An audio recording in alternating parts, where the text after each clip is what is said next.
Hey guys, it's KB. Today I'm going to be talking about this Sony A5100. This camera I just bought recently. It's not particularly new.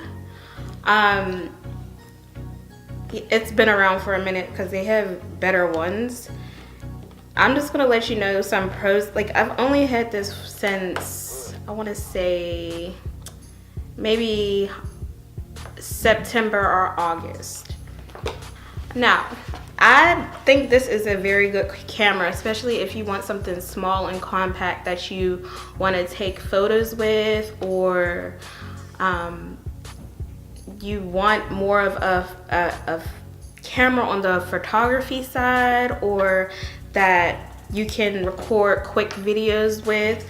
The only thing is, okay, so we bought this camera and another camera for basically our beginning of our YouTube journey, becoming YouTubers. And one thing that I did buy it because of is it has an interchangeable lens, and I like that because there's other lenses that I'm going to want in the future. I did hear that it breaks easily. Like, if you drop this, it's a wrap. Like, you might have to try to get it fixed, or you're going to have to just get a new one, and this is not cheap.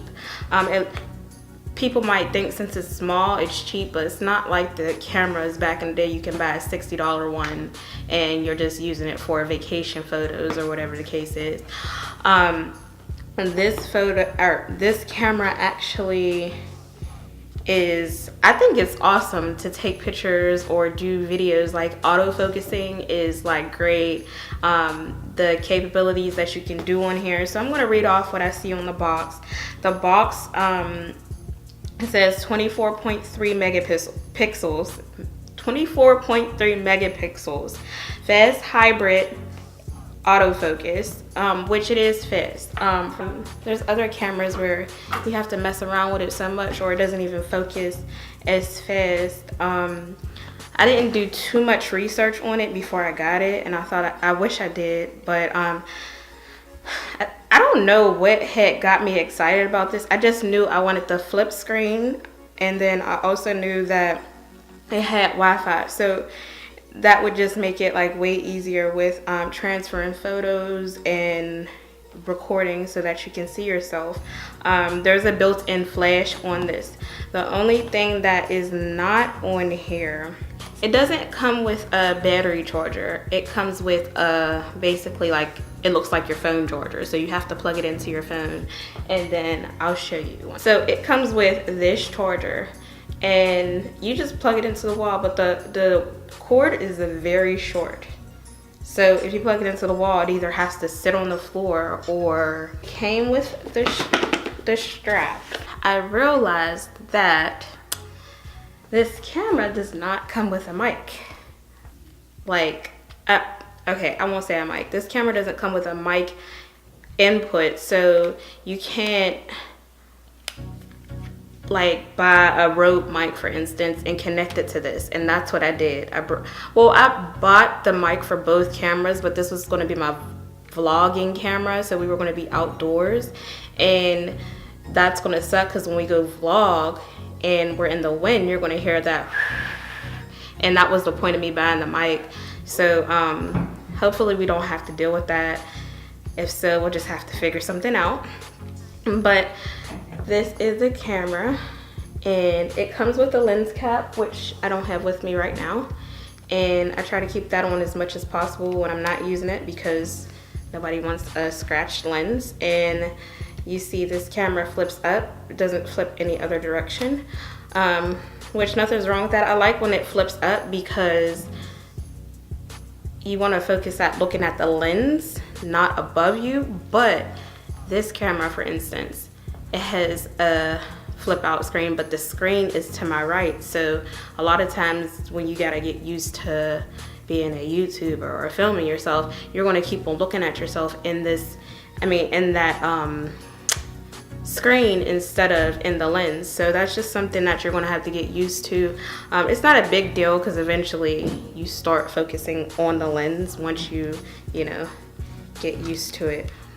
Okay, so this camera has, like I said, Wi-Fi capabilities, and it's pretty cool because basically you can take a picture on the camera and send it to your phone or send it to the computer, and that's so much easier than doing one by one, or have to transfer everything from your memory card to the computer then to your phone, you know, because we live in a world where we're posting everything on social media, and like not all apps you can post from your desktop, like Instagram for instance. There's some people that only have Instagram, so if they want to post this picture, they have to transfer it to the laptop, then transfer it from the laptop to their phone. It's just a lot of work, so that really helps, and it's pretty easy to use, and I can make a video on that.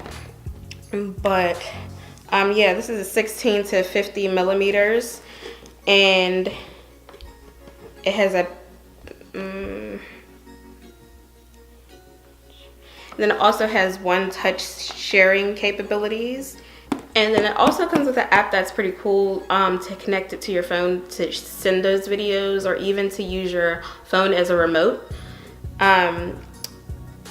It basically, once you set up the Wi-Fi and everything and you download this app, it's called Play Memories, and it's for specifically Sony. And that's the app that allows you to, you know, transfer your pictures onto that app and save them onto your phone or whatever the case is. And then also it allows you to use your remote. So if you do self-portraits on yourself, then that really helps, because nobody ain't about to put the timer on and keep running from here to there. You know, that's so annoying. So I think that's definitely a plus for this, that it has that. The only thing that I feel like is a con is that it doesn't have the mic output or input. I don't know what you want to call it. Output. Well, and then also it heats up. I don't know if I think I've seen this actually before I bought it, but I was like, oh, I can live with it. Now I'm like, but I still love the camera, so let me shut up. I just always start to try to do a video with this, like a tutorial video, and I'm like, no, it's going to take me twice as longer than it would on here to record that than it would on this camera, just because I think between 10 and 20 minutes it basically heats up, and that's just inside of the camera. It heats up, and then you have to basically turn it off for a good 10-20 minutes and let it cool down and then start again. So that's pretty annoying, but like I said, I wouldn't trade this just because other ones of course, if I got an up-to-date one, it would cost more. And just because this is an old camera, that doesn't mean it doesn't work great. It still takes quality pictures, and you can do so much with it.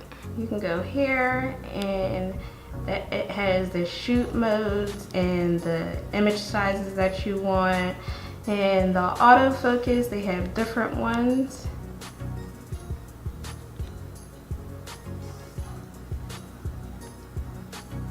And then this is where you can send it to your camera or your phone or view on TV. I haven't tried that yet, but I just did this today. This is where you connect the camera to your phone as a remote, so you don't have to buy it, because that's a lot of gear that you'll end up buying for little things that this camera already has.